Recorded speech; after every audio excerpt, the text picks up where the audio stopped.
S&D Group, la señora Pereira.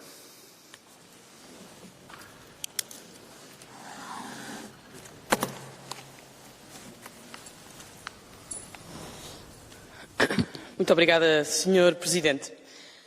Muitas vezes nós, europeus, caímos na tentação de nos diminuirmos. Somos rápidos na autocrítica, mas demasiado condescendentes na comparação com outras economias. E, no entanto, há uma pergunta que devemos colocar com coragem, que é: que futuro teria o planeta sem Europa? Antes do Acordo de Paris, estávamos numa trajetória de quase 4 graus de aquecimento. Hoje, fruto dos esforços de todos e da liderança europeia, conseguimos baixar essa previsão para cerca de 2,3 graus. Mas sabemos que não basta. Precisamos de continuar a superar-nos para manter vivo o objetivo de limitar o aquecimento global a 1,5 graus Celsius. Sobre a COP30, em Belém, foi claro que não resultou num acordo perfeito. Mas houve, de facto, avanços importantes. Consolidámos compromissos na redução das emissões, do lado da mitigação.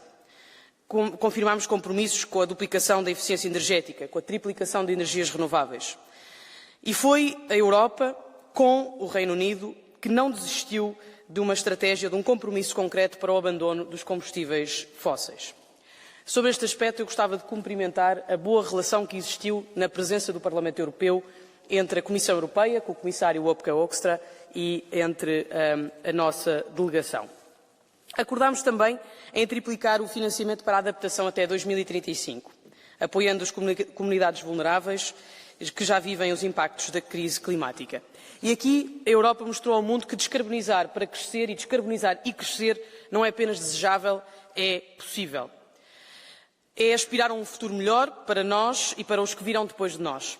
Um futuro com as novas áreas de negócio, com mais empregos, com novos mercados e criando riqueza. E, em cima disso, viver em cidades mais limpas, com mais saúde e qualidade de vida. A Conferência das Partes não é apenas uma cimeira do clima, como o Sr. Comissário bem referiu. E creio que esta COP resultou de uma grande vitória do multilateralismo. A Europa continua a liderar pelo exemplo, mostrando que é possível combinar a ambição climática com competitividade económica. Agora é tempo de transformar os compromissos em resultados reais e esse era o grande compromisso desta COP em Belém, porque está à nossa frente um grande desígnio, não apenas pela luta do clima, mas sobretudo um compromisso com as novas gerações. Muito obrigado, Sra. Pereira. Mr. Shaheen, on behalf of the S&D Group. Thank you, President. When I look to my right, I see a commissioner that fought long and hard in Brazil. In his speech on Friday evening, he stood ground and did not accept the poor and flawed text that was on the table. And I want to thank you for that. However, despite these efforts, the conclusions of the climate conference were not what we all hoped for. And we as the EU must look in the mirror. Because the inconsistencies of the EU, which has, in my view, contributed directly to the problems we've seen in Brazil. You cannot ask partners to stop deforestation and then delay the EUDR. You cannot demand more mitigation while trying to water down the climate law. You cannot preach about higher social and environmental standards while flushing triple D down the drain. So let's reflect seriously on these inconsistencies in our policies and messaging in the last year, on what it has done to the COP and to its outcomes. When you don't walk the walk, others see it, and they will exploit it. The biggest takeaway from my perspective is we need more climate diplomacy. We need to make deals with China, with India, with Indonesia before the COP, and not only at the COP. We need to have arrangements and agreements with African partners way before their delegates arrive. Because on those 14 days at the COP, you would need a miracle to secure everything. And I don't believe in miracles. I believe in preparation. I believe in credibility. I believe in leadership. And it's time to build new alliances next to the COP process. The Netherlands and Colombia already set a strong example by organizing a summit on phasing out fossil fuels. And this should be the first of many, and I trust that the Commissioner will do everything possible to ensure that the next global climate initiative comes from the European Union. We should lead again. And one final comment. Talking about reductions of emissions without mentioning fossil fuels is like talking about lung cancer prevention without talking about cigarettes. Thank you, Mr. Shahim. My next speaker is Madame Antrouet. Sans étonnement, la COP30 à Belém fut une énième déception, une énième démonstration que ce genre de grand-messe n'est pas le bon outil pour résoudre les problèmes mondiaux du climat. Trop coûteux, trop polluant, trop empêtré dans l'idéologie, il faut désormais acter que les problèmes engendrés par la mondialisation ne pourront jamais être résolus par plus de mondialisation. Sauver l'environnement, c'est sauver ce qui nous environne, et non acheter des crédits carbone à l'autre bout du monde faisant fuir nos capitaux, cantonner les pays en voie de développement à rester des gardes forestiers pendant que l'autre partie du monde polluerait. Ce qui n'est ni plus ni moins que du néocolonialisme vert. Cela ne sauvera personne, ni même le climat. Et cela augmentera les rancœurs de pays trop longtemps habitués à solliciter le tiroir-caisse de la culpabilité occidentale. Chaque pays doit être souverain et dicter sa propre ligne de conduite avec pragmatisme, respect des autres nations et sens des réalités. Que l'Union européenne aille jouer les donneurs de leçons est d'autant plus grotesque que notre modèle est vacillant, étouffé par des prix exorbitants de l'énergie. Nous sommes les seuls à avoir baissé nos émissions de carbone, la belle affaire. Nos exploitations agricoles et nos usines ferment et nous avons en réalité délocalisé notre pollution dans l'usine du monde, l'Asie. Et vous persistez à fixer des objectifs climatiques délirants. La COP30 a logiquement débouché sur rien, ou si peu. La montagne a accouché d'une souris dont le terrier brésilien a coûté la bagatelle de 900 millions de dollars. Il faut mettre fin à toute cette hypocrisie du bon sentiment. La seule réalité palpable à la COP fut celle-ci, l'éclipse diplomatique de l'Union européenne et de ses États membres dans le concert des nations. Merci, Madame Antrouet. Mr. Vondra, on behalf of the ECR Group. Welcome back, Commissioner from Brazil. Lydia, as a leader of the delegation, speak Portuguese, so I will speak Czech. Kde jsou Dánové? Chybějí. Předsednictví se stydí za ten výsledek. No, my v Čechách říkáme, dopadli jste jako sedláci u Chlumce. Nebo po evropsky jako Napoleon u Waterloo. Já jsem tady varoval. Ten mandát byl napoleonsky arrogantní, špatný, nerealistický, příliš ambiciózní. Američané jsou pryč a BRICS, ty cihly, to znamená Rusko, Čína, Indie, Brazílie, Jižní Afrika, si z nás udělali dobrý den. Evropská unie neprosadila nic z podstatného, co chtěla dosáhnout. Nic o fosilních palivech, téměř nic ke kácení pralesů. Naopak, Evropská unie ustoupila ve všem podstatném, co po ní chtěli ostatní. 3krát víc máme platit, taky jako náhrada za ty vypadlé americké peníze. Jo, možná vám tleskají některé NGOs, s výjimkou teda Gréty, která už má teď jinou misi antisemitickou a pokud se vrátí, tak by vám stejně vynadala. Celý svět se nám směje, udělal si z nás bankovní kasičku. Mohli bychom se smát i my, ale to by nesměl brečet evropský daňový poplatník, který to všechno bude platit. Musíme to změnit. Thank you, dear colleague. On behalf of Renew Group, Madame Wisner. The EU is not fighting fossil fuels themselves, but the emission they produce. That was Ursula von der Leyen said last week. I am sorry, Honourable President, but I do not agree. We are fighting fossil fuels. They are the reason for the global warming and the climate crisis that we are in. And it's outrageous to state otherwise. More than 80% of the world energy is still fossil. 68% of the energy in the European Union. Last week in Belém was a disappointment. But we, in the Team EU, have a homework to be doing and a reasons to be self-critical. We needed a good deal, 10 years after the Paris Agreement, and what did we get instead? I am sorry, Commissioner, but I think the support for the fossil fuel roadmap was too weak, and we were disorganized in the European Union at the table of the COP.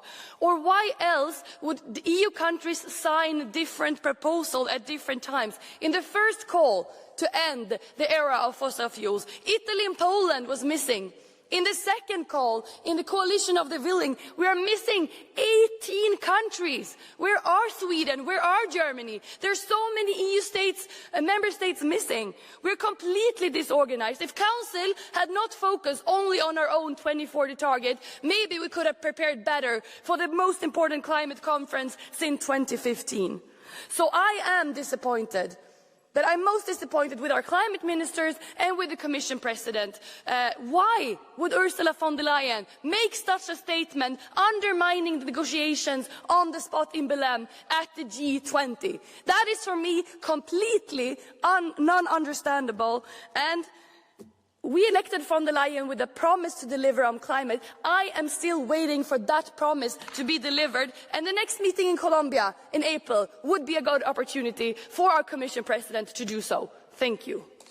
Thank you, dear colleague. On behalf of the Greens, Mr. Eickhout. Thank you, Mr. President. Let's be honest, the COP30 result is disappointing. I understand why the Commissioner needs to be a bit more diplomatic, but we can say what it is. It was a disappointing result for the world and for Europe. 10 years of Paris, where we are at now, has brought us in the first 5 years down from a 4 degrees warming to around 2.5. But the last 5 years, we have not made a lot of progress. The last 5 COPs have been stagnating, whereas we need to go below 1.5 degrees. The promise of Paris is still not being delivered by the COPs, and we really need to change. I think there are also some lessons for Europe to be done. First of all, on money, on financing. Europe seemed to be surprised that tripling of adaptation was going to be a big demand. I can promise now already for COP31, prepare for it, Mr. Commissioner, money will be an issue again. For example, on the tripling of adaptation, we don't know what the baseline is. So be prepared that that question will come in COP31. If then again the 27 countries are surprised about that demand, then we again have a big problem with Europe. Secondly, transitioning away from fossil fuels. Europe in Belém was standing behind it, but Europe in South Africa was questioning that maybe we should talk about the emissions of fossil fuels and not fossil fuels themselves. I really think the coordination within the Commission is not good enough. It was not helpful that Ursula von der Leyen was making these statements in South Africa while you were fighting in Belém for transitioning away from fossil fuels. But also here the big question is, what is Europe going to do itself on it? Next year, there will be a roadmap for phasing out the fossil fuel subsidies at European level. We expect an ambitious plan for Europe to show that we are credible on this issue.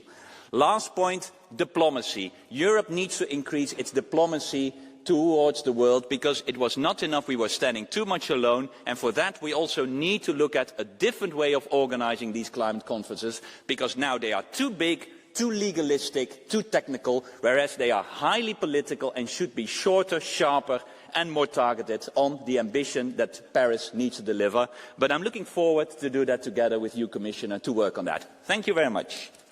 Thank you very much, dear colleague. On behalf of the left, Mr. Højestedt. Tack, herr talman. Låt oss vara tydliga. Det var en besvikelse. Det gick inte bra i Belém. Och den allra största av besvikelserna i Belém är att det inte gjordes några som helst framsteg när det gäller en tydlig plan för att börja avveckla fossila bränslen. Det är ju faktiskt det här det handlar om. Att vi ganska snabbt måste avveckla vårt beroende av fossila bränslen. Det är själva kärnpunkten i det vi gör. Men när oljestaterna förhindrar skrivningar så måste vi andra gå vidare med handlingar. Och det är det viktiga i det här läget. Och många länder runt om i världen gör just det. När vi tittar på de nationella åtagandena så är det ganska dystert. De pekar snarare på 2,5 graders temperaturökning än Parisavtalets 1,5 grader. Låt oss vara tydliga där också. 2,5 grader är en katastrof. 2,5 graders temperaturökning, ja, vi kan knappast överblicka konsekvenserna för många länder i världen av det. USA har lämnat Parisavtalet, men istället så kliver Kina fram. Man kan säga mycket om Kina och deras utsläpp, men 2 saker måste man ge dem. Det ena är att de håller vad de lovar, de klarar sina mål. Och det andra är att de bevisar att grön omställning driver ekonomisk utveckling. Vi hade behövt ett starkt EU vid sidan om Kina. Men i samma takt som man rullar tillbaks redan antagen klimatlagstiftning, i samma takt som man urholkar lagstiftningen om avskogning, i samma takt som man inte ger ett mål i tid inför en klimatkonferens, så minskar EUs inflytande. Och det, herr talman, det håller inte. Thank you, dear colleague. On behalf of the ESN Group, Madame Sajechowska-Hernik. Światowe mocarstwa na najnowszym szczycie klimatycznym w Belém nie pobiegły krzyczeć o likwidacji energii z paliw kopalnych, bo nikt poza demagogami eurokracji tego nie chce i nie chce dla biznesu wiatrakowego z Niemiec i Holandii uderzać w gospodarki całych państw. Teraz większość państw nie składa już pustych obietnic. Za coraz bardziej radykalnym ograniczeniem używania węgla i ropy była Unia Europejska i niewielka liczba krajów. Czy wy zdajecie sobie sprawę z tego, że cała Unia Europejska odpowiada zaledwie za około 6% światowej emisji gazów cieplarnianych? Choćbyśmy wszyscy jeździli rowerami, byli weganami i ogrzewali nasze domy pod muchem wiatru, to nigdy nie będziemy mieli wpływu na znaczące ograniczenie CO2 na świecie. Najwięksi emitenci dwutlenku węgla nas nie posłuchają ani z powodu zachwycenia się naiwnością części Unii Europejskiej, ani z powodu wiatrakowego biznesu w 2 państwach europejskich. Chcecie odejść od węgla? Idźmy w atom, idźmy w SMR-y. Tylko problem polega na tym, że wy stabilnego atomu też nie chcecie. Uparliście się na niestabilne wiatraki i fotowoltaikę i nie patrzycie na to, że Europejczycy płacą coraz więcej za energię elektryczną. Mam apel do Europejczyków, do tych, którzy coraz mocniej odczuwają, jak po ich kieszeniach przejechała się unijna agenda klimatyczna. Postawcie się.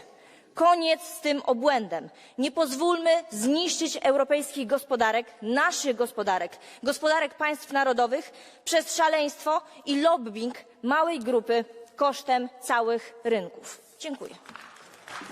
Dziękujemy. Urmează domnul Peter Liese. Liebe Kolleginnen und Kollegen, über das, was nicht gut gelaufen ist, ist ausreichend gesprochen worden.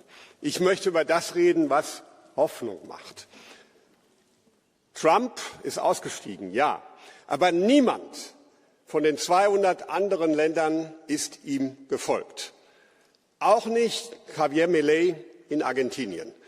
Und das hat sehr viel damit zu tun, dass die Europäische Kommission, auch Ursula von der Leyen, dafür gesorgt hat, dass bei Mercosur das Pariser Klimaabkommen eine Basis ist. Wer aus Paris aussteigt, der ist raus bei Mercosur. Mercosur ist gut für den Klimaschutz. Es hält den Prozess auf der Schiene.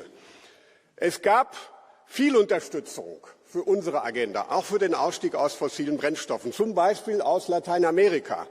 Und das offene Zerwürfnis zwischen Russland und Lateinamerika am letzten Tag, das lässt hoffen. Russland vertritt das fossile Modell und die Russenfreunde hier im Parlament auch. Aber an unserer Seite stehen die Lateinamerikaner. Und es ist eine Chance, wenn wir mit Lateinamerika weiter diese Agenda betreiben. Zum Schluss 2 wichtige Aussagen. Erstens an die Grünen und an die Linken. Nicht jede Vereinfachung, nicht jede Entbürokratisierung bedeutet Abstriche beim Klimaschutz. Papierkram ist kein Klimaschutz. Wir wollen die Ziele beibehalten, aber wenn uns andere folgen sollen, müssen wir pragmatischer in der Umsetzung werden. Und das Zweite an die Rechten. Und leider, Sascha Vondra, bei aller persönlichen Wertschätzung, ich muss auch dich jetzt hier attackieren. Die sagen, Europa hat keine Verbündeten, die reden wie der Blinde von der Farbe. Und vor allen Dingen, wo ist denn die Alternative? Es ist gegenüber unseren Kindern und Enkelkindern nicht verantwortbar, dass wir einfach aufhören mit dem Klimaschutz. Vielen Dank, Herr Liese. Vielen Dank, Herr Liese. Es folgt Annalisa Corrado.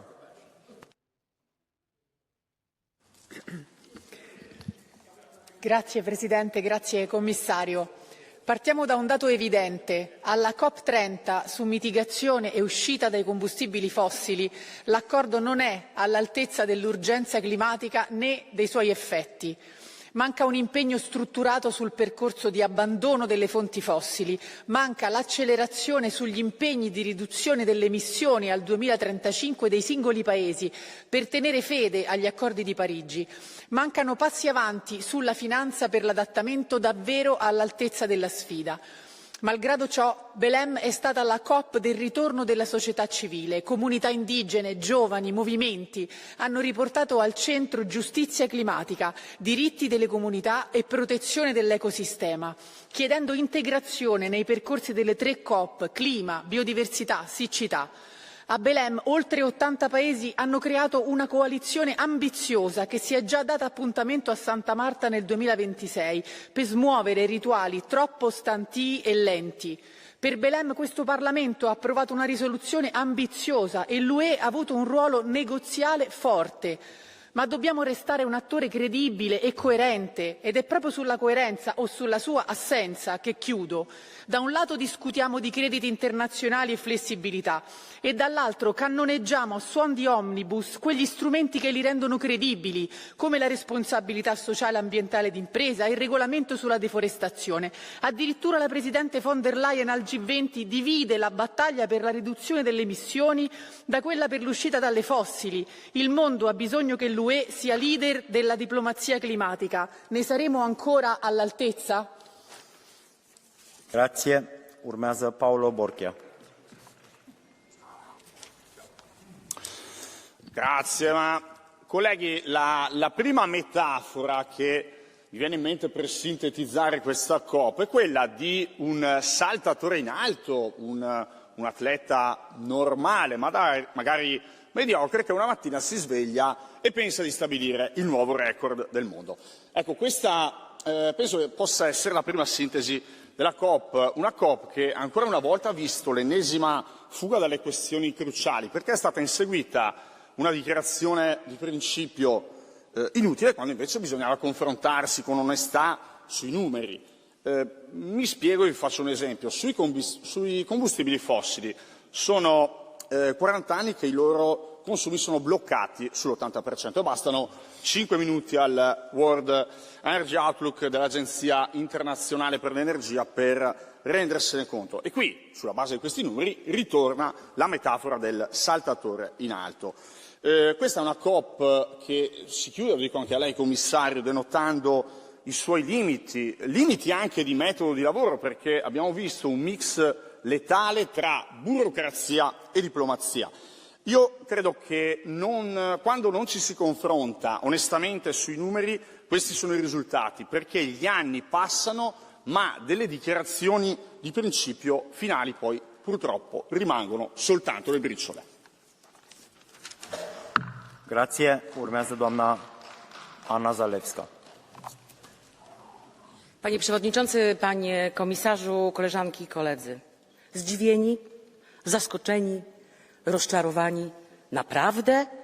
Od kilku już szczytów klimatycznych cały świat wysyła jednoznaczne sygnały, że Unia Europejska zwariowała, że budując ideologię zarabia na tym ogromne pieniądze, że jest hipokrytką, tak panie komisarzu, hipokrytką, dlatego że stawiając niemożliwe cele do zrealizowania, patrz, 90% obniżenia emisji dwutlenku węgla do 2040, przy niezrealizowaniu 55 do 2030, przy budowaniu ETS-u jednego, drugiego, trzeciego, czwartego, tak, Europejczycy mają zapłacić za to, że nie można osiągnąć tychże celów. Jednocześnie Unia Europejska to hipokrytka.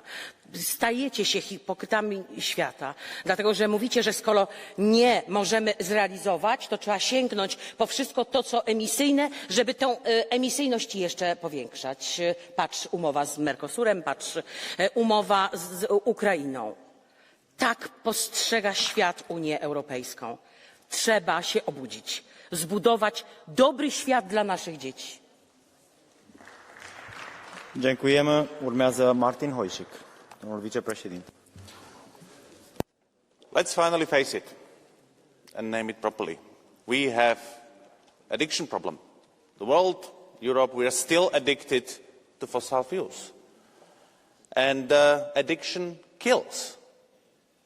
Let's be honest, it's the tens of thousands of people just in Europe that die every year because of the heat waves due to the climate crisis. It's the destroyed livelihoods of farmers and foresters, and you can go on. It's the migration waves due to the climate crisis. Crazy thing is we still finance the addiction with public money. And we let those dealers have a more and more say. And I think this is one of the challenges that we need to deal with. We need to stop listening to the dealers. We need to stop publicly subsidizing the dealers. And we need to go on a proper detox. Because dealing with the climate crisis is saving lives. I keep on hearing about how lives are important. So let's start finally saving the lives of our people. Not just the future generation, but today's generation. To become stronger, more powerful and self-reliant Europe in a healthy world. Thank you. Thank you. Es folgt Lena Schilling. Dear Commissioner, dear colleagues, here we are again, having yet another debate about the lack of climate ambition. The climate ambition we would need so desperately. And yeah, there were small steps forward, but it's far from any 1.5-degree path. We are standing here with a lukewarm result 10 years after the Paris Agreement, after floods destroyed the homes and the lives of people also in Europe, after wildfires, after droughts, after heat waves that really and severely endanger European citizens. Dear colleagues, it would be very easy to get now cynical, to declare here the failure of the COP30 and the failure of climate ambition in this world. But you know what? I resist to do that. We cannot afford to lose hope. We cannot afford to bail any step down. If fossil autocracies are rising louder, bolder and more coordinated than ever, we have to do the same. We have to be prepared. We have to be stronger and more united. There cannot be any mistakes, not done by anyone at this point. The democratic forces of this world need to stand together more than ever. Our children can't afford to lose that fight. So if I ask you today, is COP broken? Are climate conferences working? The only answer to that can be we have to fix them. We have to keep fighting. We owe it to our children, Ursula von der Leyen once said. Vielen Dank. Urmează domnul Nicolas Farantouris.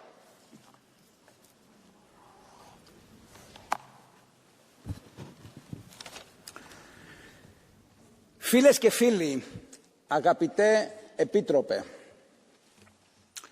σε πόσους τομείς διεθνώς η Ευρωπαϊκή Ένωση μπορεί να βγει μπροστά και να ηγηθεί μιας σημαντικής παγκόσμιας προσπάθειας? Λοιπόν, η κλιματική κρίση είναι ένας από αυτούς. Ο βασικός, ο κυρίαρχος, ο σημαντικότερος. Τόσο για λόγους περιβαλλοντικούς, όσο και για λόγους γεωπολιτικούς. Για τις επόμενες γενιές, αλλά και διότι σε αυτήν εδώ την Ήπειρο, το γνωρίζουμε όλοι, δεν διαθέτουμε επαρκείς ορυκτούς πόρους και δεν μπορούμε να πηγαίνουμε από τη μία εξάρτηση στην άλλη εξάρτηση. Ενεργειακή εξάρτηση σημαίνει πολιτική και οικονομική εξάρτηση. Άρα λοιπόν να ηγηθούμε, να μην υποστείλουμε τη σημαία της απεξάρτησης από τα ορυκτά καύσιμα. Και ποιος θα πληρώσει, ποιος θα επιβαρυνθεί περισσότερο? Είναι δίκαιο και αποτελεσματικό την πράσινη μετάβαση να τη στηρίξουν περισσότερο αυτοί που έχουν επωφεληθεί μέχρι στιγμής περισσότερο από τα ορυκτά καύσιμα. Οι μεγάλες πετρελαϊκές εταιρείες και οι χώρες που φιλοξενούν τέτοιες δραστηριότητες. Αυτός πρέπει να είναι ο στόχος μας και να μείνουμε αταλάντευτοι σε αυτόν. Ευχαριστώ. Ευχαριστώ. Urmează domnul Mark Jongen.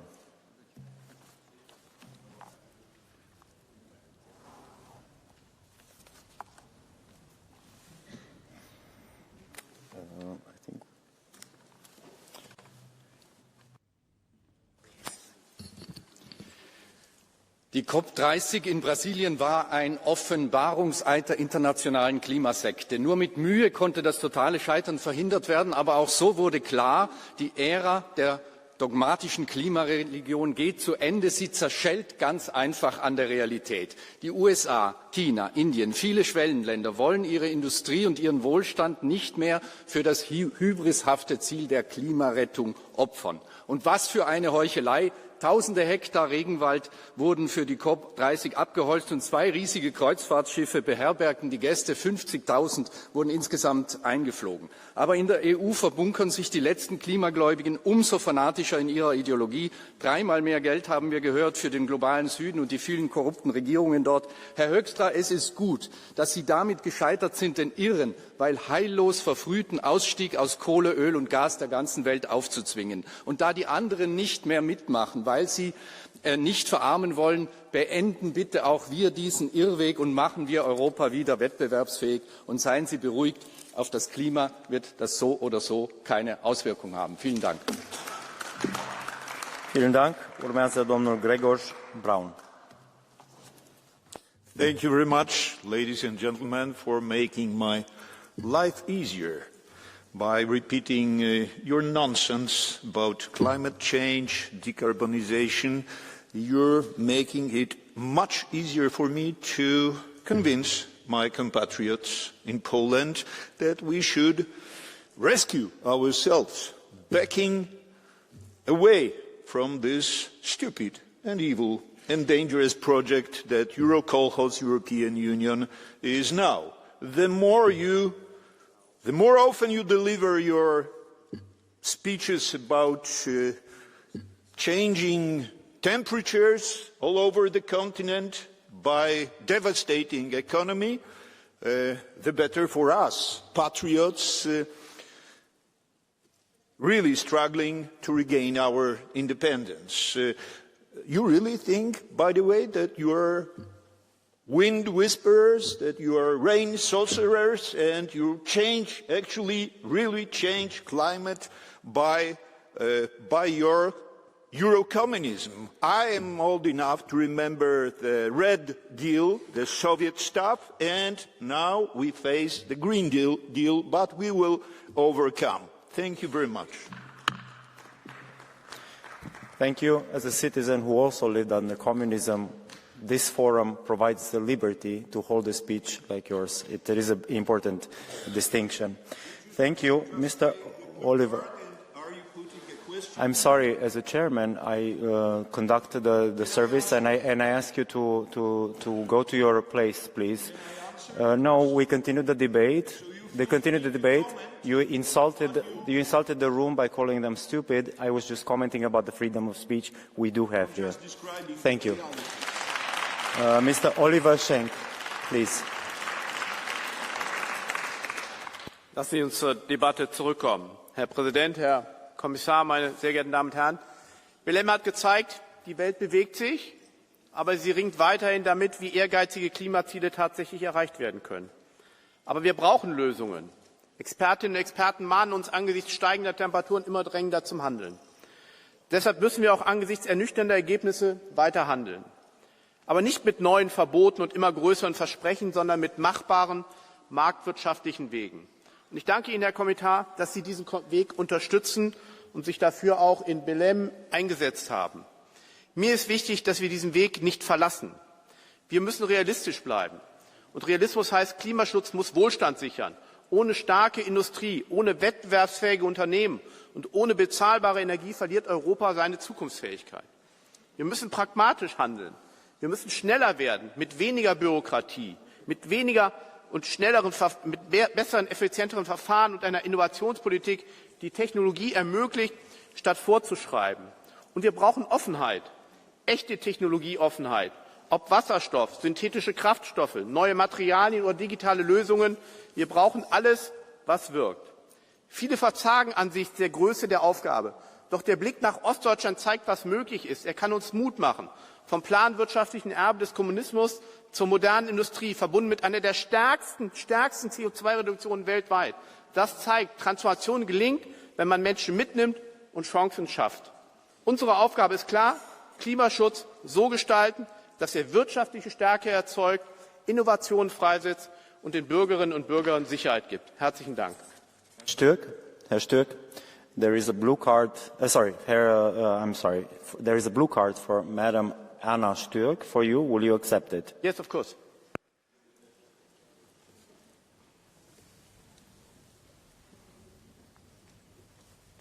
Herr Kollege Schenk, es ist jetzt keine Überraschung, dass Sie sich gegen Verbote, gegen Regularien aussprechen. Aber Sie sprechen sich gleichzeitig für marktwirtschaftliche Instrumente aus. Und gleichzeitig sind große Teile Ihrer Fraktion gerade dabei, ETS zu bekämpfen, es zu verschieben. Und genau diesen marktwirtschaftlichen Mechanismus, den wir haben, um unser Klima zu schützen, zu erodieren. Genau diese Sicherheit, die diese marktwirtschaftlichen Instrumente der Industrie geben, der Wirtschaft geben, zu erodieren. Wie passt das zusammen? Und wo werden wir sehen, dass Sie sich für ETS und nicht dagegen einsetzen? Wir haben gesehen, wie man in Ostdeutschland eine Einigung aus der Planwirtschaft kommt, mit Marktwirtschaft effizient Umweltschutz erreichen kann. Wie man CO2-Reduzierung. Nirgendwo in Europa werden Sie eine solche Reduzierung finden. Deshalb brauchen wir marktwirtschaftliche Elemente. Wir brauchen ETS. Wir brauchen andere Marktwirtschaft in anderen Feldern. Nur so werden wir Wohlstand, Umweltschutz, Klimaschutz miteinander vereinen können. Vielen Dank. Următorul vorbitor este domnul vicepreședinte Javi López. Muchas gracias, presidente. Comisario, la COP30 nos deja un fiel reflejo del mundo en el que tenemos. Competitivo, incierto, frustrante, sin los liderazgos tradicionales, pero al mismo tiempo aún capaz de sentarse en la mesa y hablar de clima y construir un horizonte común. Hemos tenido nuevos protagonistas en Belén y eso hay que celebrarlo. Los pueblos indígenas, las mujeres, la sociedad civil, el mundo local y también nuevos temas que han ocupado el protagonismo de la conversación climática, especialmente la adaptación. Eso es una muy buena noticia. La mala noticia, que somos incapaces de mencionar el gran elefante en la habitación, que es los combustibles fósiles. Es enormemente frustrante ver la enorme adicción de nuestra economía y las enormes resistencias e intereses detrás de la razón última del cambio climático. Y la tercera cosa, la gran oportunidad que nos deja ver el liderazgo que hemos tenido, y quiero felicitarle, comisario, que ha tenido Europa junto a América Latina en los 80 países que ambicionaban un horizonte sin combustibles fósiles. Eso sí, el liderazgo no se proclama, se ejerce y tenemos que continuar en nuestra agenda interna ejerciéndolo. Muchas gracias. Muchas gracias. Roman Heider. Ja, wie beschreibt man das Ergebnis der COP30 in 4 Worten?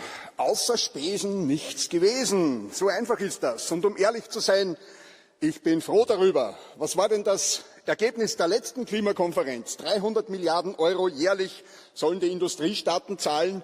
Den Großteil davon natürlich wir Europäer, weil die Amis sind ja in weiser Voraussicht aus diesem Unfug ausgestiegen. Die EU wird zum globalen Geldautomaten und das ist in Wahrheit der einzige Zweck dieser Klimakonferenzen, so viel Geld wie möglich aus den Europäern herauszupressen. Ich hoffe, die Klimagläubigen haben wenigstens ein paar schöne Tage in Belém gehabt. Bei Zimmerpreisen zwischen 3.000 und 10.000 Euro pro Nacht kann man sich das schon erwarten. Oder das Einzige, was von dieser Klimakonferenz bleibt, ist eine neue Autobahn durch den Urwald.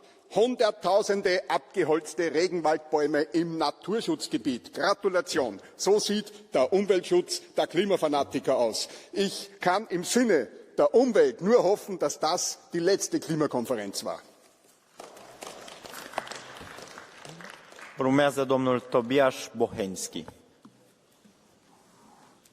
Szanowni Państwo, Europejczycy, Polacy, zastanawiacie się, dlaczego mieszkania w Europie są tak drogie i niedostępne, dlaczego ceny w sklepach rosną, dlaczego wasze firmy, w których pracujecie albo których jesteście posiadaczami, nie radzą sobie na rynkach globalnych tak jak wasi konkurenci? Odpowiedź jest w tej sali. Połowa tej sali jest owładnięta ideologicznym patrzeniem na rzeczywistość, a nie żadnym pragmatyzmem albo rzeczywistością ekonomiczną. Unia Europejska odpowiada za 6% emisji CO2, Chiny za 30%. I Chiny odpowiadają za 30% globalnej produkcji przemysłowej, za to Unia Europejska spadła we wszystkich statystykach w ciągu ostatnich 10 lat. Dlaczego? Dlatego, że połowa tej sali wydaje biliony euro na cele, które nie są ani korzystne gospodarczo, ani opłacalne, albo podrażają wasze życie każdego dnia. Taka jest konsekwencja ideologii zamiast ekonomicznego mindsetu. Don Boszenski, will you take a blue card from Mr. Grazulis? Grazulis Petras, CSN.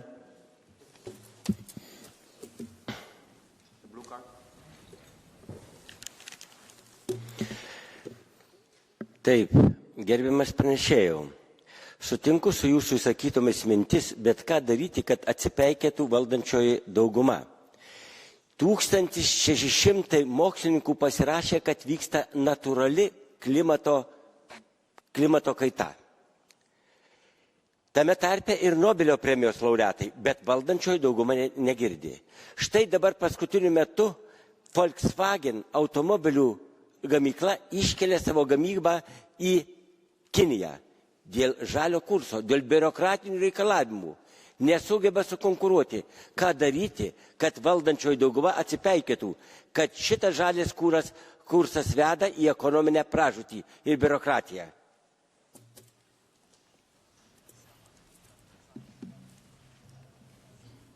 Bardzo dziękuję za to pytanie. Jest ono fundamentalne. To, co musimy zrobić, to albo odsunąć od władzy dzisiaj rządzącą koalicję, albo przekonać większość, że zamiast wydawać pieniądze na cele, które są nieopłacalne, za cele, które nie przysparzają wzrostu gospodarczego, zlikwidować biurokrację, zlikwidować zbędną legislację i przestać prowadzić politykę, w której Unia Europejska zamienia się w skansen dla turystów z Chin i Stanów Zjednoczonych, kiedy wszystko jest produkowane w Chinach, a Ameryka odchodzi od polityki klimatycznej. Robienie tego dalej jest po prostu absurdem. Dziękujemy. Urmează Anna Stürk.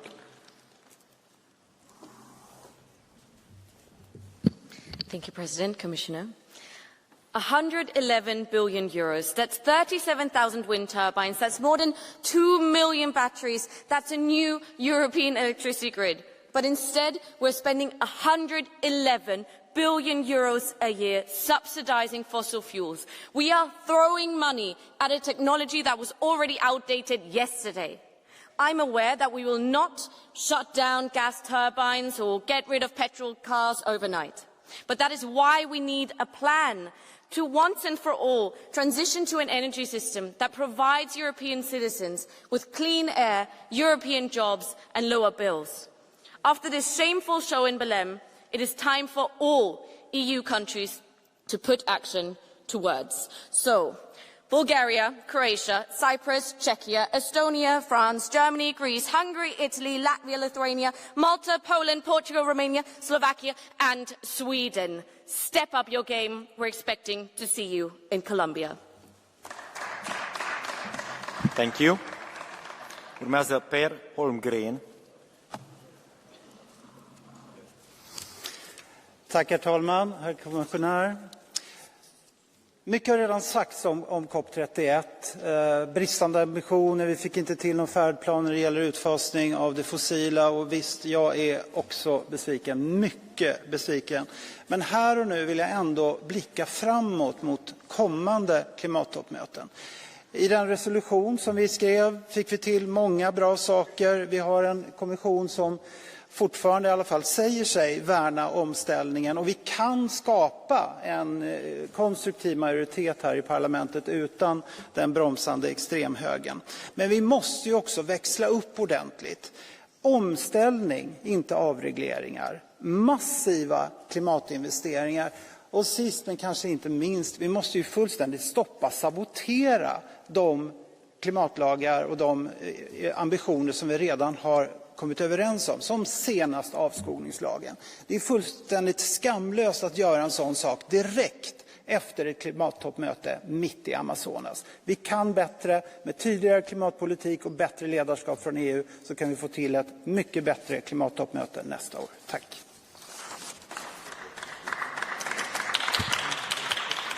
Tack. Urmează Lee Anderson. It could have been worse. This is a phrase that I hear more and more now, every time we talk about climate and environmental policies. But let's be honest. even if, and that's a big if, all countries complete their current pledges, we would still be heading for a planet that is 2.5 degrees warmer. That means we are failing big time. The COP in Belém failed to deliver clear, ambitious enough decisions on adaptation financing and emission cuts. Above all, countries failed to agree on a roadmap to phase out fossil fuels. What we are seeing and what we saw there is how the EU used to be the driver of international climate action. Now, we are fighting internally. We are watering down our own legislation instead of preparing and building strong negotiating positions. As right-wing forces push for less, we are seeing fewer and fewer results, and it's high time for Europe and the EU to step up our game. Urmează domnul Milan Mazurek. Stop with your green scam. You are lying to the people. Nobody is saving the planet here. While you are banning normal cars with combustion engines for ordinary citizens of the European Union and making their lives more expensive with new taxes and emission permits, even for the households, some overpopulated countries somewhere in Asia, like India or Malaysia, are filling the oceans with endless amounts of plastic waste every day. The only things you care about is how to gain more control over the people's lives, is how to gain more power, and of course, how to make more money. You are enriching yourselves at the expense of taxpayers' hard work and selling them fake idea about saving the planet. But majority of people in the European Union, they do not want to get rid of the fossil fuels. They do not want to pay for your social and ideological experiments. And that's why the only real conclusion of any climate conference should be that there will be no climate conferences in the future until the EU officials will not come to the common sense again. Mr. Mazurek, will you take a blue card from Lucas Sipa? Yes, he can.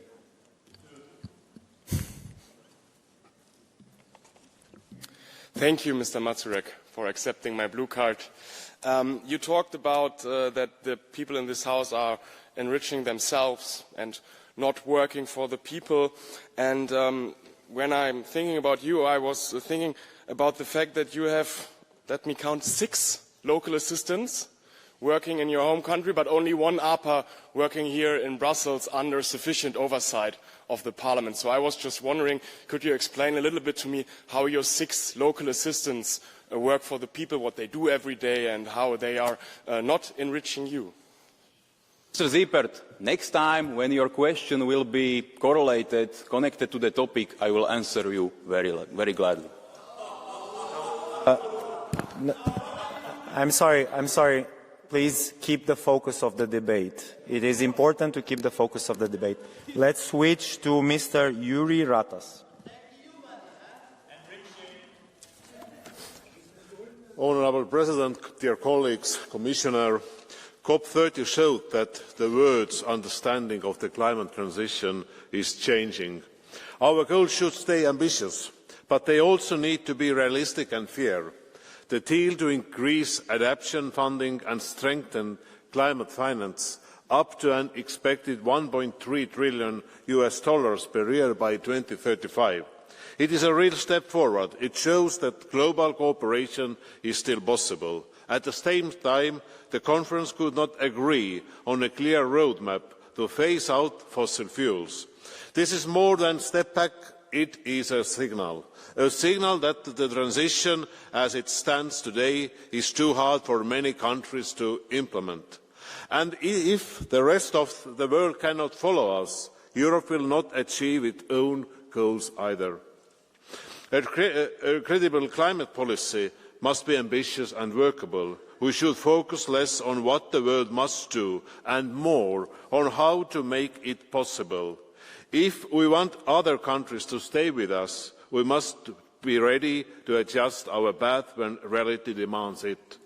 COP30 reminded us that the transition is a journey, not a slogan. Responsible leadership means correcting our course when needed, so that we will all reach the destination together. Europe must remain a leader, but a leader who listens and adapts. Thank you. Thank you. Thus, will you take a blue card from our colleague João Oliveira? No? Thank you. Urmează de Lara Burkhardt.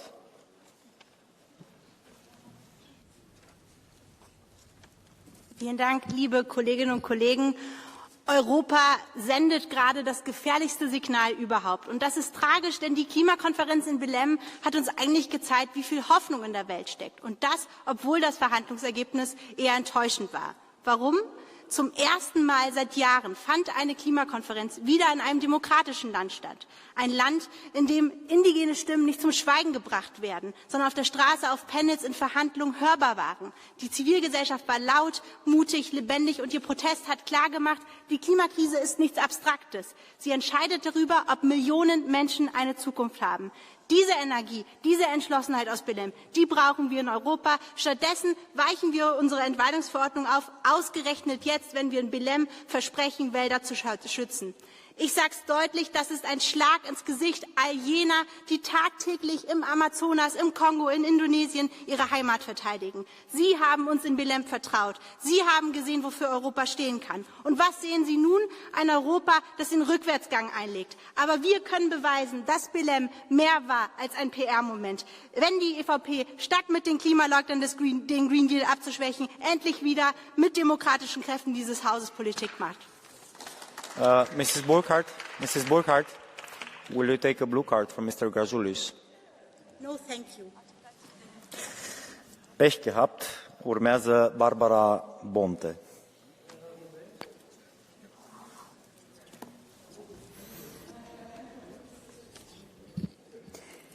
De VN-klimaatconferentie is meer dood dan levend en dat is maar goed ook. Ze heeft Europa enkel maar schade toegebracht. 30 jaar aan toppen, verklaringen, dure delegaties hebben geleid tot een destructief platform. Een platform waar Europa zichzelf opoffert terwijl de rest van de wereld ons gewoon uitlacht omwille van onze naïviteit. En toch blijft de meerderheid van het parlement dit klimaatcircus verdedigen alsof het heilig is. Terwijl iedereen ziet wat er gebeurt. Onze bedrijven, onze industrie gaan weg. Burgers worden armer en onze energieprijzen swingen de pan uit door de verouderde en achterhaalde Green Deal. Europa is goed voor amper 6% van de wereldwijde CO2-uitstoot, maar we gedragen ons alsof wij de planeet in ons eentje kunnen redden, terwijl we in werkelijkheid alleen onszelf schade toebrengen. Dit beleid is onwerkbaar, ineffectief en volledig los van de realiteit. De enige rationele keuze is duidelijk. Stop met onze welvaart op het spel te zetten. Stop met de Green Deal. Dank u wel. Urmează Beatrice Timgren.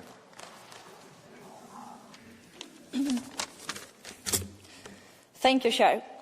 COP30, det slutade precis som väntat. Diskussionerna gick i cirklar, men en sak var länderna rörande överens om. Europa ska betala. Klimatfinansieringen från de så kallat rika länderna till fattiga höjdes nu till 3 000 miljarder kronor per år. Samtidigt som Kina, USA, Indien, BRICS-länder och Gulfstaterna står för mer än 2/3 av de globala utsläppen. Ändå så är det EU som bara står för ynka 6% av de globala utsläppen, som skärper sina klimatmål, höjer energipriser och offrar jobb. Klimateffekten, den är nästan noll.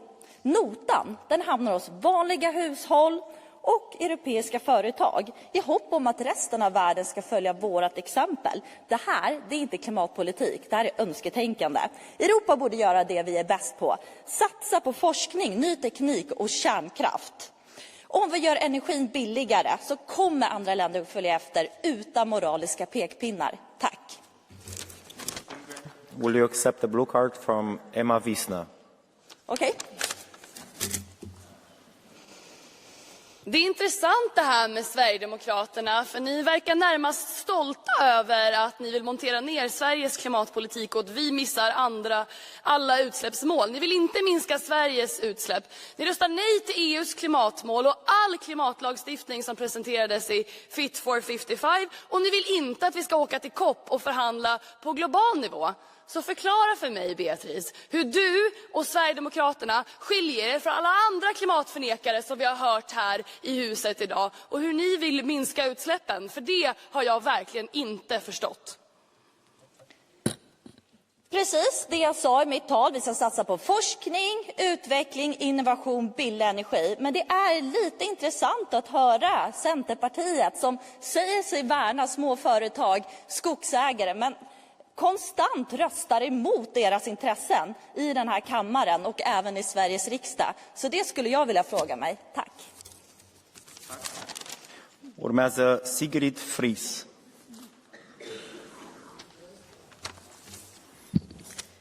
We are tired of waiting. The young generation of Europe has had enough. Empty promises and failed attempts do not suffice anymore. The agreement from COP was, let's be honest, disappointing. Where is the roadmap for phasing out fossil fuels? It lacked the courage and the speed that the climate crisis demands. But it also proved that the world can still come together. There is a foundation to build upon. But here in Europe, we are faced with right-wing politicians who deny the crisis entirely. The forces who shrug at rising temperatures, who mock young people demanding a future, or who pretend that climate delay is somehow realism. But let's call it what it is: cowardice. But you know what? The next generation is not buying it. We are demanding higher ambition, louder, clearer, fiercer than ever. Now, Europe must match with leadership, not hesitation.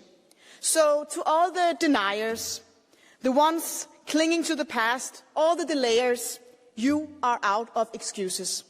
And we are out of time. The next generation is out of patience. The future is waiting. It's asking us to be brave.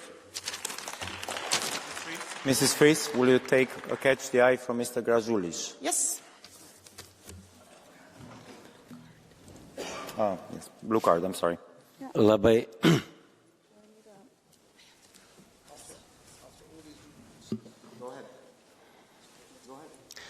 Labai ačiū, kad sutikote atsakyti į klausimą, kiti pranešėjai kažkaip nedrįsta. Prieš 18 tūkstančių metų Europa buvo po ledu. Taip mokslas yra įrodęs. Kas ją paklojo po ledu?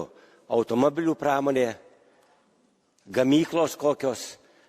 Ar kas? Kodėl jinai buvo prieš 18 tūkstančių metų po ledu? Gal jūs galite atsakyti?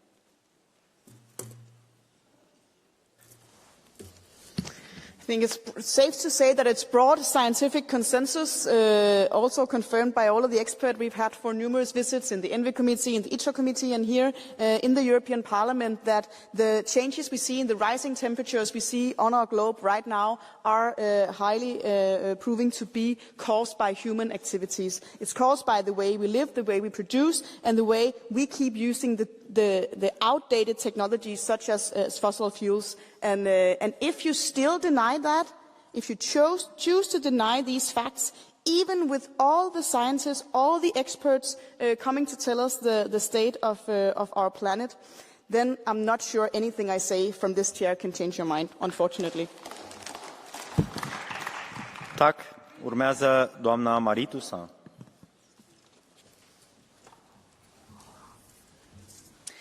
Novembre 2025. Le climat se dérègle, les forêts brûlent, les catastrophes se multiplient et frappent, comme toujours, d'abord les plus vulnérables, et l'action mondiale pour le climat marque un coup d'arrêt. Mais peut-être pire pour nous ici, dans cet hémicycle, novembre 2025, une autre COP et la voix européenne s'éteint. À cause de ces atermoiements, de ces hésitations, de ces égoïsmes nationaux, comme celui de mon pays, la France d'ailleurs, et de ces compromissions et décompromissions de la droite avec l'extrême droite pour réduire à néant la voix européenne sur le climat, la forêt et la voix européenne tout court. Alors, je le dis clairement, à l'alliance des droites qui siège dans cet hémicycle, quand vous cédez aux desiderata des grandes puissances étrangères, en détruisant à leur demande le modèle européen de protection sociale et environnementale, en offrant à leur demande à Donald Trump et au Qatar l'anéantissement des obligations climat des entreprises pétrolières, ou encore à Lula le Mercosur, sans égard pour la déforestation de l'Amazonie, vous ne pouvez pas prétendre défendre le climat, mais vous ne pouvez pas non plus prétendre défendre l'Europe. Ils ordonnent, vous obéissez, le climat souffre et l'Europe disparaît. Alors soit l'Europe redevient le moteur, le leader de la transition juste, soit l'Europe est effectivement vouée à la vassalisation. Pour le climat, pour notre économie, pour notre souveraineté, il est temps de redresser la tête. Merci. Urmează Per Clausen. Når man hører debatten her i dag og tænker på, hvem EPP satser på at lave flertal sammen med her i salen i fremtiden, så er det ikke mærkeligt, at der ikke er meget at skåle for, når vi ser på EU's rolle på COP30 klimakonferencen. Det er jo rigtigt, at EU støttede udfasning af fossile brændstoffer, men man gjorde det som nogle af de sidste. Og hvorfor var vi så defensive på spørgsmålet om finansiering? Ja, jeg synes faktisk, at en ting er klar. Når det gælder COP30, når det gælder klima, så fører EU ikke an, som man burde have gjort. Det skyldes mange ting. Herunder at EU-kommissionen nødede så meget med vores klimamål, at de faktisk brød EU's egen klimalov. Så kan man sige, kunne resultatet af COP30 have været værre, end det blev? Ja, det kunne det vel. Men det kunne også have været langt bedre. Og hvis EU var vores ansvar bevidst, kunne vi meget vel være nået meget længere, end vi gjorde. EU har en rolle at spille her, men vi spiller den ikke, og det skyldes os selv.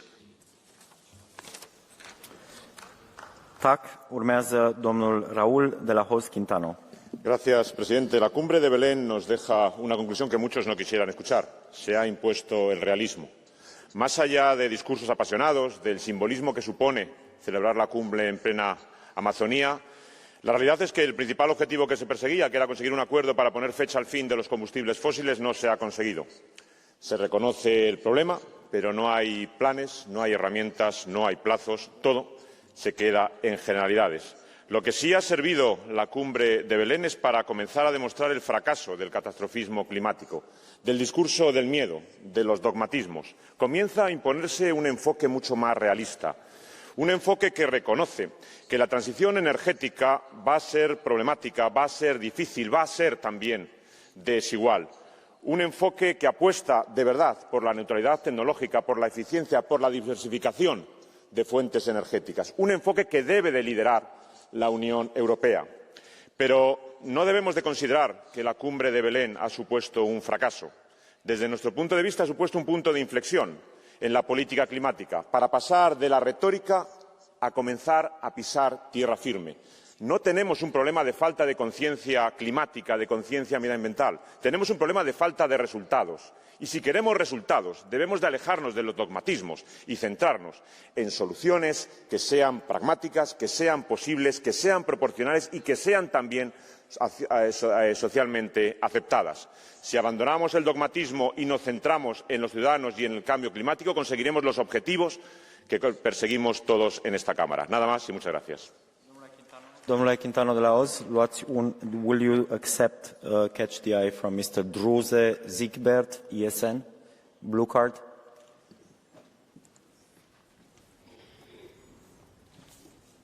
Herr Kollege, vielen Dank, dass Sie die Frage zulassen. Ich war aufmerksam bei Ihren Ausführungen. You understand me? So? Okay. Sie sprachen dass man Realismus ins Auge sehen muss. Nun ist ja das Ergebnis der Konferenz in Belém sehr übersichtlich. Nur noch wenige Staaten halten an dem Green Deal und den damit verbundenen Segnungen in Anführungsstrichen fest. Sie haben einen Koalitionspartner, die CDU, die CSU. Da meine Frage ist an Sie, die CDU-CSU tut in Deutschland dafür sorgen, dass Gaskraftwerke zerstört werden. Sie sprengt Atomkraftwerke oder Kernkraftwerke, die ja in der Regel sehr, sehr CO2 nützlich sind. Was raten Sie Ihren Kollegen in der Union aus Deutschland? Gracias. Lo que a mí me consta es que el gobierno alemán, como todos los partidos que forman parte del Partido Popular Europeo, apuestan por la neutralidad tecnológica, por la diversificación de fuentes energéticas y por la eficiencia energética, también, por cierto, en Alemania. Nada más, muchas gracias. Muchas gracias. Urmează Sakis Arnautoglu. Αγαπητοί συνάδελφοι, τα ακούσαμε και αυτό σήμερα. Άκουσα από την ακροδεξιά να λέει κάτι το ανήκουστο Εφόσον λέει δεν μπορούμε να κάνουμε τίποτα και δεν λύνεται το πρόβλημα με την αύξηση της θερμοκρασίας και επειδή γεμίζει μπουκάλια ο πλανήτης από την Ινδονησία και από άλλες τέτοιες χώρες, γιατί χρειάζεται να κάνουμε κάτι?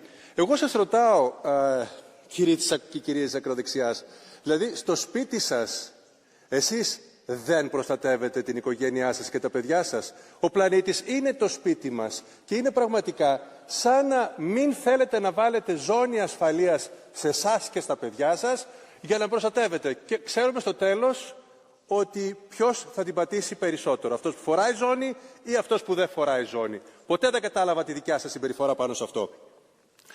Η COP30 στο Μπελέμ επιβεβαίωσε λοιπόν κάτι που γνωρίζουμε εδώ και καιρό. Ο κόσμος κινείται πολύ αργά σε σχέση με την κλιματική κρίση και η Ευρώπη οφείλει να κοιτάξει και τα δικά της λάθη. Η COP30 μας δείχνει πλέον και θα πρέπει οπωσδήποτε να το καταλάβετε, να προλάβετε και να μην έχετε τύψεις στο μέλλον, ενοχές τεράστιες, γιατί θα τα δείτε εν ζωή. Δεν είστε και τόσο μεγάλοι, τώρα φαίνονται, το τι πρέπει να γίνει. Τώρα πρέπει να δράσουμε, δεν υπάρχει άλλος χρόνος για χάσιμο. Σας ευχαριστώ. Domnule Arnautoglu, Mr. Arnautoglu, will you take a blue card from Bogdan Roncha? From there, definitely. Yes. Wait a minute. Bardzo dziękuję, że mogę panu zadać pytanie. Wait a minute, because I have to change it into Greek. Okay. Are you ready? No. Yes. Dziękuję bardzo, że mogę panu zadać pytanie. W ostatnich miesiącach mamy duże upadłości firm w Unii Europejskiej. W Szwecji upadła firma Nordvolt produkująca baterie do samochodów elektrycznych. W Belgii upadła firma produkująca semikonektory. To są firmy z wysokiej półki technologicznej. Obydwie te firmy już zwróciły się do budżetu Unii Europejskiej o pieniądze, o pomoc z funduszu globalizacji. Chciałem pana zapytać, czy ten fundusz globalizacji z budżetu Unii Europejskiej powinien być zwiększany w takich sytuacjach i ta kolejka, jeśli będzie się ustawiać po pieniądze do Unii Europejskiej, będzie się wydłużać. Czy pan będzie popierał takie działania? Bo fundusz globalizacji w ostatnim roku został zmniejszony.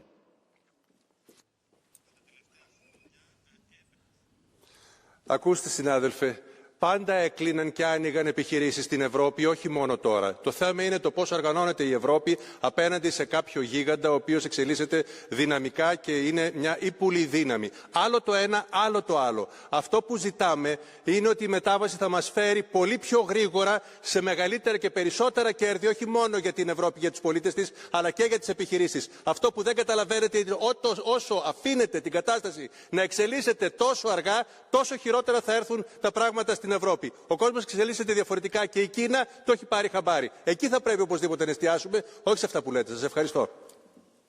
Ευχαριστώ. Urmează doamna Mireia Boras-Pavon.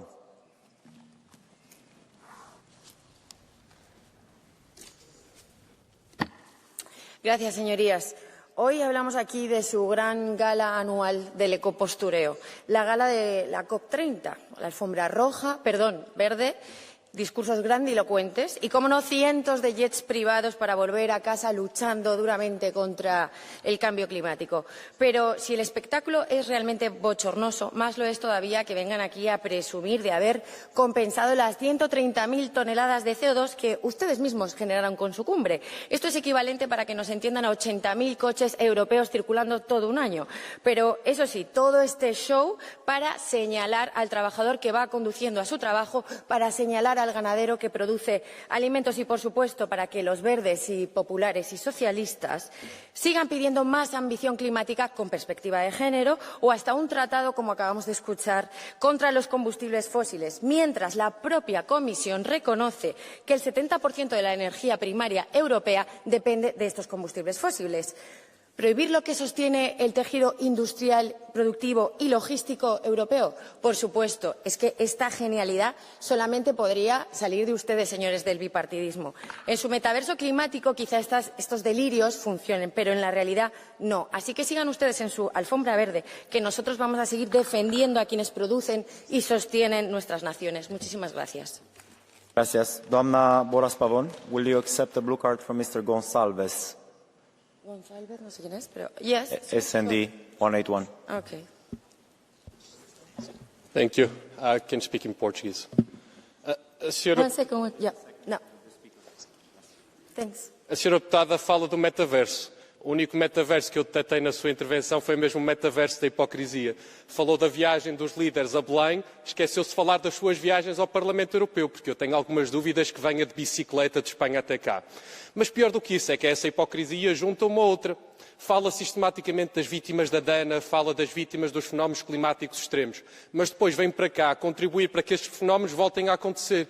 O metaverso que a deputada menciona, infelizmente, não é o metaverso da realidade, é pelo contrário, o metaverso que ameaça as famílias e é o contrário daquilo que diz defender.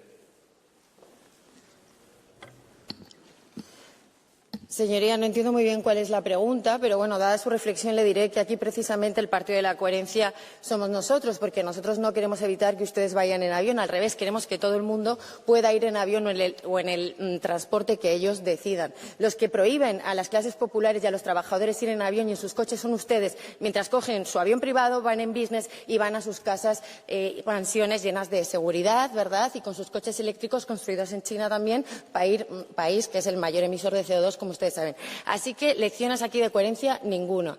Y, en segundo lugar, lo de la Dana que usted ha mencionado, es muy fácil para la izquierda, ¿verdad?, seguir culpando al cambio climático en lugar de responsabilizarse de las políticas que han llevado precisamente a la cada vez mayor frecuencia de estos fenómenos. ¿Por qué? Porque ustedes no construyen infraestructuras hídricas y ustedes establecen políticas que protegen a los ciudadanos y a los agricultores. Muchas gracias. You passed the time. Thank you.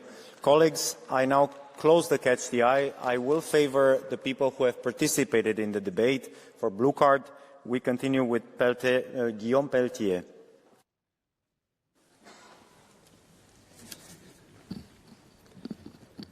Le réchauffement climatique, c'est la congélation du porte-monnaie.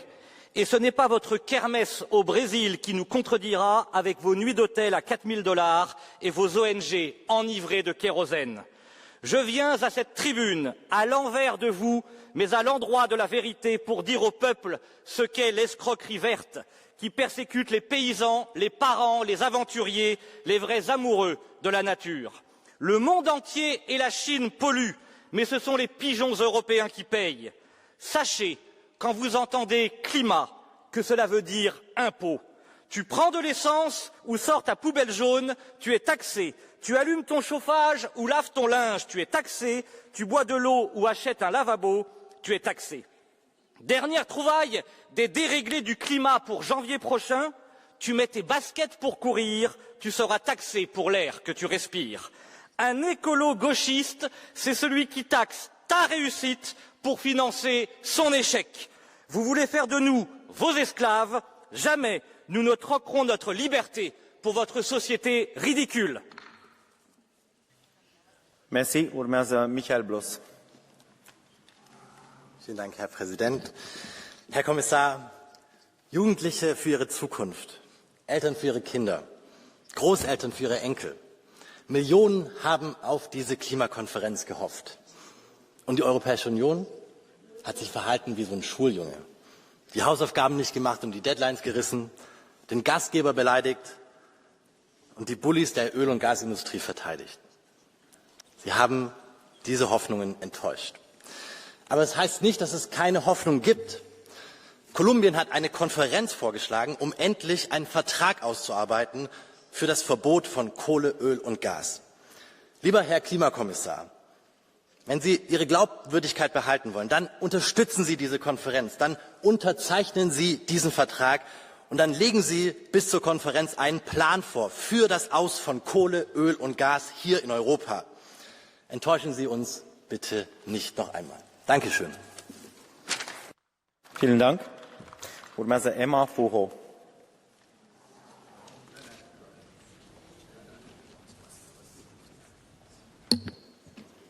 La COP30 est une vraie réussite pour les multinationales des énergies fossiles. Mais la diplomatie climatique, elle, part en fumée. La COP brûle, mais nous regardons ailleurs. Des milliers de lobbyistes accrédités, la société civile écartée, aucune mention des énergies fossiles dans le texte final, aucun progrès contre la déforestation. Le bilan de la COP30 est nul, l'Union européenne est humiliée. La France en tête nous fait honte. Le gouvernement a refusé de soutenir la proposition de la Colombie pour intégrer à l'accord final la sortie des énergies fossiles. La France a accrédité le grand criminel climatique Patrick Pouyanné, PDG de Total et désormais macho avéré, qui a osé affirmer Je ne suis pas un lobbyiste du tout, je viens simplement expliquer ce que nous faisons. Pour lui, l'écologie, c'est relou. Pour le peuple, c'est une question de vie ou de mort. Des représentants des peuples autochtones ont fait irruption au cœur des négociations, là où se décide, sans eux, leur avenir. La réponse sécuritaire apportée à cette mobilisation est révélatrice. Mais que vous le vouliez ou non, les peuples reprennent leurs droits. Le temps des négociations de salon est révolu. Les COP ne servent plus à rien. Il est temps de changer de système, pas de climat. Je vous remercie. Merci. Urmează domnul Sean Kelly.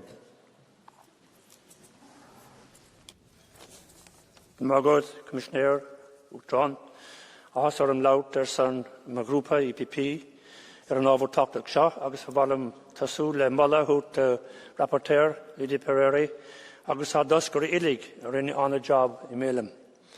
Having had the honour of representing the European Parliament in various COPs, including the historic agreement in Paris in 2015, I welcome the progress made in Belém, particularly the launch of a new partnership to transition away from fossil fuels and the commitment to triple adaptation finance by 2035.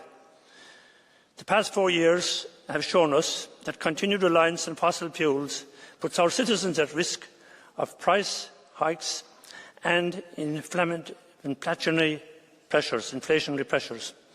The big difference between now and 10 years ago is that EU competitiveness and climate action now go clearly hand in hand. Renewables put downward pressure on our electricity prices, electrification drives increased efficiency, and more EU money is invested in our homegrown companies rather than sent to Russia and the Middle East to pay for oil and gas. Europe will continue to lead in the fight against climate change, and we can demonstrate globally that this is also the most cost-effective and most competitive way forward. Búl mi sharaig, ag an trid I guna ahrú aráda, I dros go méid planéid fallán don na glún itá ag tacht in our ní. Gol mín mágad, job mar dienta I mélam. Míle buchas. Thank you very much, Mr. Kelly. Urmează Thomas Bayada. And just as an now closed the blue cards, we've had a very generous debate with over 10 blue cards in it. Thank you. It's personal. For small countries, coastal nations and island communities, climate change is not happening tomorrow, it's happening right now. When global ambition is weakened, it's us who feel it first. The COP in Belém was not what the world needed. Major players were willing to settle for minimal progress, while citizens across the globe carried the weight of inaction.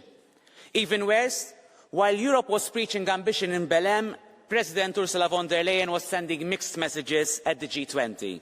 That is not leadership, that's confusion. What Europe needs is consistency. What our citizens deserve is honesty. And the truth is simple.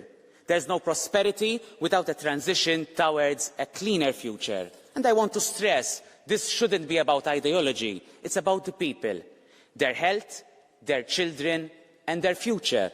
Europe should not jeopardise its standards by bending to the pressure of the big players. Leadership is not measured by caution, but by the courage to put our people's future ahead of political agendas. Thank you. Grazie, domnule Bayada. Urmează Marie-Luz Brazier-Clen.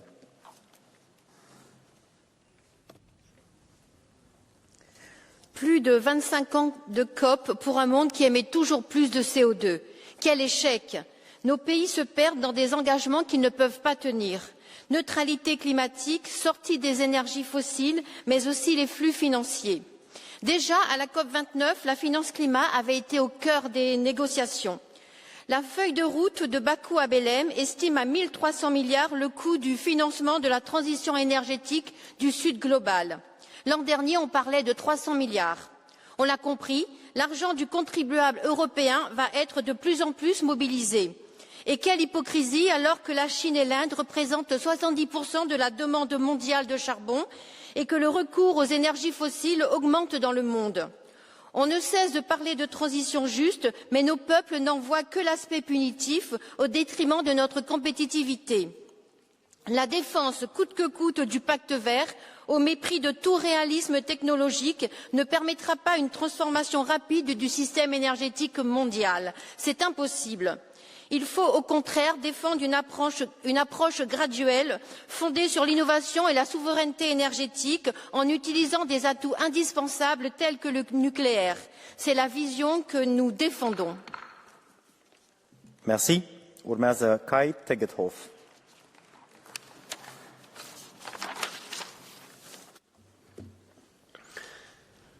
One in 25 people at the COP30 was a fossil fuel lobbyist.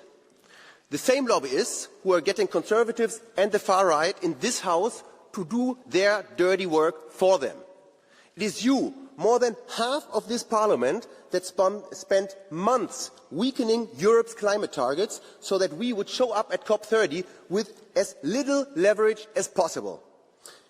As a result, we looked unsure and smaller than we are at a time where the US has left a gap for climate leadership that Europe should fill. It is citizens that are victims of your sabotage. Colleagues, instead of chasing short-sighted political wins, let's focus on what the world expects from the EU. As citizens increasingly suffer under the intensifying climate crisis, will you keep wasting their money for tactical lies or join the fight for a livable planet? Dankeschön. Urmează Martin Günther. Welcome. Die EU hat versagt. Der Aktionsmechanismus von Berlin für einen gerechten globalen Übergang ist ein Erfolg. Beschäftigte und am stärksten betroffene Gemeinschaften gestalten nun offiziell mit. Das war nur möglich dank des Drucks der vereinten Zivilgesellschaft, auch gegen das Zaudern der EU. Trotz dieses Lichtblicks ist das Gesamtbild erschreckend. Wir rasen auf 2,5 Grad Erderwärmung zu. Was die Vertragsstaaten zu tun hätten, ist klar. Was sie bereit sind zu tun, reicht nicht aus, um unter 1,5 Grad zu bleiben. Instrumente zur Beschleunigung von Klimamaßnahmen bleiben vage und freiwillig, wo wir doch verbindliche Verpflichtungen gebraucht hätten. Die Länder des globalen Südens werden im Stich gelassen. Die Finanzierung von Anpassungsmaßnahmen ist völlig unzureichend. Berichte der Zivilgesellschaft von der COP belegen, dass die EU Fortschritte und ambitionierte Finanzierungsziele wiederholt untergraben hat. Es ist enttäuschend, dass es keinen Plan für den Ausstieg aus fossilen Energien gibt. Vielen Dank, auch für die gute Zeithaltung. Hetman Krzysztof. Dziękuję bardzo, panie przewodniczący, panie komisarzu. Szanowni państwo, szczyt klimatyczny ONZ pokazał, że potrzebujemy polityki, która potrafi łączyć cele środowiskowe z rozwojem gospodarczym i konkurencyjnością. Musimy pamiętać, że za hasłami o transformacji energetycznej i o ograniczaniu emisji stoją konkretne sektory przemysłu, miejsca pracy i konkurencyjność europejskiej gospodarki. Europa potrzebuje opartej na realności polityki klimatycznej, która nie tylko ślepo wyznacza coraz to ambitniejsze cele redukcyjne, dodajmy nieprzemyślane, ale przede wszystkim wspiera swój rodzimy przemysł. Bez inwestycji w innowacje, modernizację zakładów produkcyjnych oraz deregulacji przepisów nasze przedsiębiorstwa nie będą w stanie sprostać globalnej konkurencji. Ponadto wyniki szczytu potwierdzają, że wiele państw poza Europą nie przyjmują równie ambitnych zobowiązań, a to oznacza, że europejskie firmy mogą znaleźć się w sytuacji nierównej konkurencji. Dlatego potrzebujemy skutecznych mechanizmów ochrony rynku, takich jak między innymi graniczny podatek węglowy, aby nasze przedsiębiorstwa nie były karane za wysokie standardy, które sami sobie narzucamy.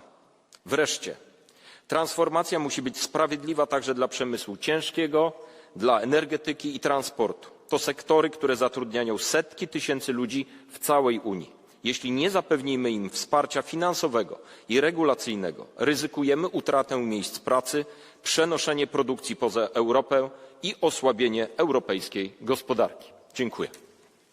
Dziękujemy. Urmează Leire Pașin. Gracias, presidente.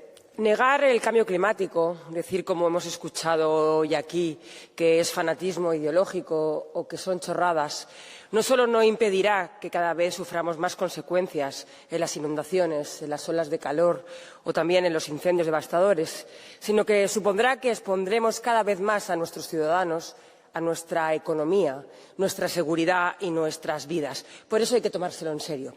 Yo también quiero destacar cuáles los resultados positivos de una cumbre que algunos intentaron reventar y que afortunadamente se mantuvo con algunos avances. Pero quiero también denunciar que no nos estamos tomando en serio el compromiso con el cambio climático. Afortunadamente, hoy los ciudadanos, la sociedad civil y los indígenas sí lo hacen, pero nosotros nos lo debemos tomar mucho más en serio de lo que hemos hecho hasta ahora, especialmente la Unión Europea, porque no es suficiente solo con firmar acuerdos, hay que ser coherentes aquí. Y aquí lo que estamos haciendo cada semana es desmantelar el compromiso firme en la lucha contra el cambio climático que habíamos avanzado en la pasada legislatura. Por eso le pedimos a la Comisión coherencia y hechos. Muchas gracias. Urmează Juan Carlos Girauta Vidal. Aquí nadie niega el cambio climático, se niega la emergencia climática. El catastrofismo climático es una estafa. Lo suyo no es ciencia, es superstición, es propaganda sentimental a lo Greta Thunberg. El consenso es contrario a la ciencia. Lo suyo es una ideología, una estrategia política. Hasta Bill Gates, uno de los grandes financiadores de esta religión de sustitución, se ha bajado del carro. El hombre no puede cambiar el clima de la Tierra, acaso en una medida insignificante y a un altísimo precio. Destruir el sector primario y la industria en aras de un objetivo imposible no tiene más sentido que el lucro de unas élites. Seguimos repitiendo mantras mientras la industria del automóvil sufre una crisis brutal por culpa de una enorme operación de ingeniería social. La ciencia hace predicciones y se cumplen. Esta supuesta ciencia no acierta nunca ninguna predicción. Alemania, motor industrial de Europa, impulsor de esta ideología, se ha adentrado en una crisis autoprovocada. Por eso la COP30 no ha acordado ninguna fecha límite para terminar con los combustibles fósiles. Por fortuna. Muchas gracias. Urmează Michał Szczerba. Wysoka Izbo, COP30 w Belém to ważne forum, gdzie mogliśmy jako również Polska wyrazić naszą opinię na temat konieczności łączenia celów klimatycznych z ochroną konsumentów i bezpieczeństwem energetycznym. Polska prezydencja w Radzie Unii Europejskiej przedstawiła dwa cele. To jest konkurencyjność i to jest bezpieczeństwo. I bardzo ważne jest to, żeby odchodząc od paliw kopalnych, które mają charakter systemowy, przede wszystkim skoncentrować się na tym, co jest najważniejsze. Musimy natychmiast jako Unia Europejska odejść od importu rosyjskich paliw kopalnych najpóźniej do końca 2027 roku. Polska ma tego wyjątkową świadomość. Grupa Orlen konsekwentnie zwiększa bezpieczeństwo energetyczne Polski i regionu. Wszystkie rafinerie koncernu od marca 2025 zaopatrywane są w ropę naftową pochodzącą spoza Rosji. Z końcem czerwca koncern zakończył ostatni już kontrakt na dostawę surowca ze wschodu. Robimy swoje, apelujemy do innych krajów, do Węgier, do Słowacji. Idźcie naszą drogą, polską drogą. Urmează Marta Temido. Obrigada, Presidente. Senhor Comissário, caros colegas, a pergunta é como podemos avaliar os resultados da COP? Se tivermos como referência as expectativas criadas pelo discurso do Presidente Lula, a COP ficou aquém da ambição. O caminho para pôr termo à combustão dos fósseis, para reverter a desflorestação, a urgência da ação, nada de claro ficou na Declaração de Belém. Mas se tivermos como referência a intervenção do Comissário Oxtra a horas do encerramento, face à quase proposta final da Presidência, obrigada, Comissário, pela intervenção, conseguimos preservar o compromisso. Num contexto geopolítico difícil, com o multilateralismo fragilizado, persistiu-se em não deixar cair Paris, em renovar compromissos. Marina Silva, a Ministra do Ambiente do Brasil, invocou a sua memória da ativista climática para sintetizar o balanço. Pensámos que a ciência seria suficiente para mover decisões e que a urgência falaria mais alto do que outros interesses. Nem sempre é assim. Também o meu grupo político sente isso nesta Casa. Depois de ter recusado a criação de um quadro de monitorização florestal, chumbou-se a aplicação do regulamento antidesflorestação. Não sejamos condescendentes. O mundo precisa de muito mais da nossa parte. Muito obrigada. Muito obrigado. Urmează Sirpa Pietikainen, ultimul vorbitor al zilei. The Belém was underachievement, but now the EU needs to lead bravely among the 100 countries that have committed to act on climate change. Because when science and politics collide, science will always win. When facts and opinions collide, the facts don't change. And if opinions don't, the result is going to be bad. The costs are tenfold more than any investment what we should be doing at the moment for slowing down climate change. We would need to ban, of course, the use of fossil fuels. We would need to speed up circular economy. We would need to act on supergrids and renewables energies on Europe. So we know the problem, we know what to do, and we even have the money, because only less than 5% is in sustainable finance. Now the question is the Commission bold enough and brave enough to act against the political populism? Kiitos.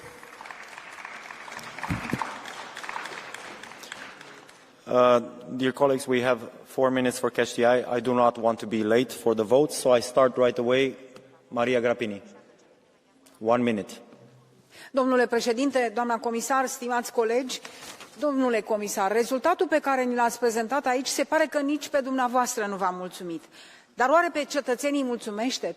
Obiectivele schimbărilor climatice trebuie să fie foarte clare și dublate de măsuri care se pot aplica. Nimeni nu contestă schimbările climatice, cred. Mor oameni în caniculă, mor oameni în inundație, dar mor și oameni în frig, domnule comisar, pentru că nu-și pot plăti energia. Europa plătește energie de 3-4 ori mai mult decât America. Care este soluția? Ați vorbit de tranziție justă. Ce înțelegeți prin tranziție justă? Uniunea Europeană are obiectivul de coeziune. Îl atingem sau nu? Eu cred că obiectivele pentru schimbările climatice trebuie să fie armonizate cu competitivitatea pe care putem să o avem, cu reindustrializarea. Avem un program de reindustrializare și da, trebuie să luați parteneri, cetățenii și companiile. Doar atunci va fi o conformare. Dacă cetățenii și partenerii și companiile simt că nu sunt parteneri în aceste obiective, nu se vor conforma. Așadar, domnule comisar, aștept de la dumneavoastră să ne transmiteți obiectivele dublate de măsuri. Mulțumesc. Urmează João Oliveira, 1 minut. Obrigado, Presidente, Sr. Comissário Oxtra. A adaptação e mitigação das alterações climáticas implicam coordenação internacional e partilha de tecnologia, conhecimento e progresso científico. Implicam uma viragem nas políticas ambientais e alterações profundas no modo de produção. A COP30 estabeleceu metas sem garantir um caminho para as atingir. O acordo final aumenta metas de diminuição de emissões e aponta a triplicação do financiamento para os processos de transição, mas não define o caminho para alcançar esses objetivos. Aprova metas para a adaptação, mas reduziu a lista de indicadores para esse efeito. Avança com um mecanismo para a transição em países em desenvolvimento não dependente do endividamento, mas nada diz sobre a desadequação dos mecanismos que dependem do mercado. Esta COP ficou marcada pela ausência dos Estados Unidos da América, um dos maiores poluidores do mundo em termos absolutos, cumulativamente e per capita. A União Europeia avança com objetivos de redução das emissões, mas quer que uma parte dessa meta seja cumprida através da compra de créditos internacionais de alta qualidade, como são designados. O que isto significa é que as grandes empresas poluidoras continuarão a poder comprar créditos de emissão para continuar a poluir. Essas não são opções corretas. Obrigado. Urmează Volker Schnurbuch, 1 minut. Ja, danke, Herr Präsident. Die Klimakonferenz in Belém war ein einziger Misserfolg. Das dürre Schlussdokument zeigt deutlich, dass die EU vollkommen isoliert ist. USA und China machen, was sie wollen. Die BRICS-Staaten wollen wachsen, auch mit fossiler Energie. Jeden Monat werden neue Gasvorkommen entdeckt, die natürlich auch erschlossen und ausgebeutet werden sollen. Oder sollen Guyana, Brasilien, Zypern oder Polen auf den Wohlstand verzichten, wie in Norwegen, Katar oder die USA genießen? Das Klima wird nicht mit Ablasszahlungen aus der EU verändert, die im globalen Süden unkontrolliert versickern. Dass der sogenannte Klimaschutz eine Chance für unsere Industrie sein soll, ist angesichts der Wirtschaftskrise in der EU ein schlechter Witz. Machen Sie auf und beenden Sie den Klimakonferenz-Wanderzirkus. Er verbraucht nur nutzlos Energie, ohne jemals voranzukommen. Domnul Sipar, un minut. Vielen Dank, Herr Vizepräsident. Dank Ihrer umfassenden Deutschkenntnisse werden Sie dieses Mal feststellen, dass ich mich sehr eng am Thema der Debatte bewege, nicht so wie vorhin. Zwischen Kälte und Glut. In kühlen Sälen, glatt und still, wo Worte wandern ohne Will, tragen sie bei sanfter Luft vergessen, Hitze, Rauch und Duft. Der Wälder, die im Feuer stehen, der Täler, die im Schlamm vergehen. Klimaanlagen summen leis, als wär's ein sanftes Weltverzeihen, und kühlen jene kalten Herzen, die ungerührt bei fernen Schmerzen der Erde sitzen, stumm und träge, und dennoch meinen, so sei's es gehe. Doch jene Trumps, die Orban macht, die bleiben fern, bei Tag und Nacht, verstecken sich vor Pflicht und Fragen, vor Stimmen, die die Wahrheit tragen. Sie schwänzen Zukunft, schwänzen Pflicht, denn dunkel scheut das klare Licht. O Menschheit, steh in Brand und Regen, auf steilem Pfad in schweren Wegen, doch deine Hoffnung stirbt dir nie. Aus Asche wächst die Energie, und wo die Mächtigen verwehen, wird Mut der Jugend weitergehen. Dankeschön. Zipper, thank you for your poetry. This was unexpected. I want Commissioner Hoekstra to conclude this debate, and I ask the colleagues coming into the room to pay the respect to the Commissioner. We will be on time for the votes.